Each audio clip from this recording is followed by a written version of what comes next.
Hello అండి అందరికీ. ఇప్పుడు మాకు అర్థమైంది ఏందంటే, ప్రతిరోజు 6:30 కరెక్ట్‌గానండి 6:30 ఆ టైంలో 2 రామచిలుకలైతే మా జామ చెట్టుకొచ్చి జామ పండ్లు తినేసి ఎళ్ళిపోతున్నాయి. భలే హ్యాపీగా ఉంది.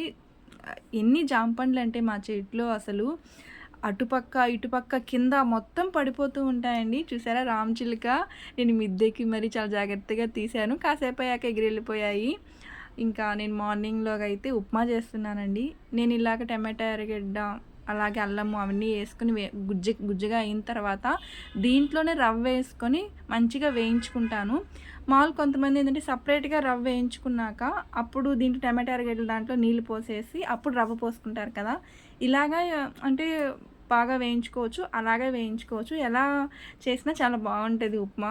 ఇంకా నేనైతే నీళ్లు పెట్టేసాను. బాగా మరిగిన తర్వాత రవ్వ వేద్దామని చెప్పి, ఇంకా ఆ తర్వాత నేను చట్నీకి గూడా మిక్సీకేసేసి చట్నీలో గూడా పోపు పెట్టేసాననమాట. రవ్వ అయితే వేసేసాను.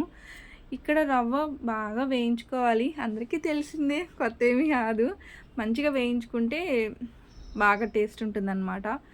ఉప్మా రవ్వలోకి ఆయిల్ కూడా చాలా ఎక్కువ పడుతుంది. అప్పుడైతేనే బావుంటుంది ఉప్మా అనేది.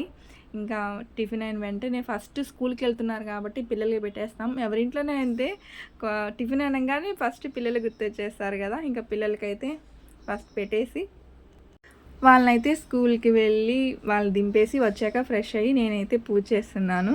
పువ్వు చూసారా? అసలు అది orange colour, yellow colour mix అయ్యి ఉంటుందండి. చాలా బావుంటుంది.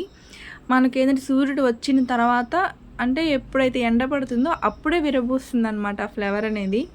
భలే ఉంటుంది. అప్పటిదాకా అలాగే ముడుచుకొని ఉంటుంది. ఇంకా తర్వాత నేను సన్‌లైట్ వచ్చిన తర్వాతే పూలైతే కోసి తర్వాత దేవుడికి పెట్టాను. నేను ఫ్రెష్ అయిపోయిన తర్వాత. అసలు మాకు పూలకైతే డోకా లేదు. ఇంతకుముందు ఒక వీడియోలో కూడా చెప్పాను. ఎన్ని మందారాలో అసలు చాలా బాగా పూస్తాయి. అక్కడ మీకు చెక్క ఒకటి కనిపిస్తుంది కదా! ఇప్పుడు నేను అంటే కడ్డీలు పెట్టాను కదా! అది ఇప్పుడు కడ్డీల బాక్స్‌లోనే వచ్చిందండి. చాలా బాగుంది అది. అంటే స్ట్రెయిట్‌గా ఉంటాయన్నమాట. అటు ఇటు పడకుండా అంటే వాలిపోకుండా. నేను స్కూల్ నుంచి వచ్చేటప్పుడే చేపలు తెచ్చాను. మా అత్తమ్మ చేపలు తెమ్మంటే బొచ్చే అంటారు కదా! బొచ్చే ఆ చేప అయితే తీసుకొచ్చాను కేజీ. మంచిగా అయితే పులుసు పెట్టేసుకున్నాము. ఇంకా మేము నీసు మా పిల్లలు అస్సలు తినరండి. వాళ్ళకేందో అసలు అలవాటు కాదు. చాలా చాలా వీడియోస్‌లో చెప్పున్నాను. మేము గనక నీసు వండుకుంటే వాళ్ళకంటూ ఏదో ఒక కూర కానీ అంటే వాళ్ళకి ఇష్టమైన కూర చేస్తామన్నమాట.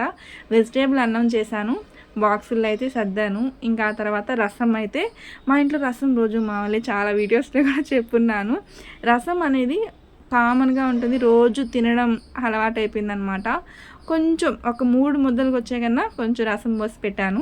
వెజిటేబుల్ అన్నం మా పిల్లలకి అసలు చెప్పలేదు వెజిటేబుల్ రైస్ అని. వాళ్ళు బాగా హ్యాపీ ఫీల్ అవుతారు. వాళ్ళకి నచ్చిన వంటకం కాబట్టి. నేనైతే క్యారేజీలు సర్దేశాను.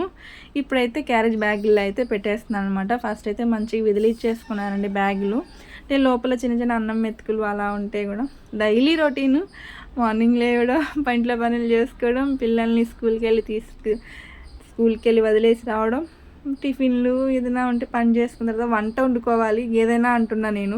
వంట వండుకున్న తర్వాత వాళ్ళకే ముందు గబగబా పెట్టేసి వెళ్ళి వాళ్ళకి ఇచ్చేసి మళ్ళీ ఇంటికి వచ్చేయటమే. మీకు నచ్చితే ఈ వీడియో లైక్ చేయండి, సబ్స్క్రైబ్.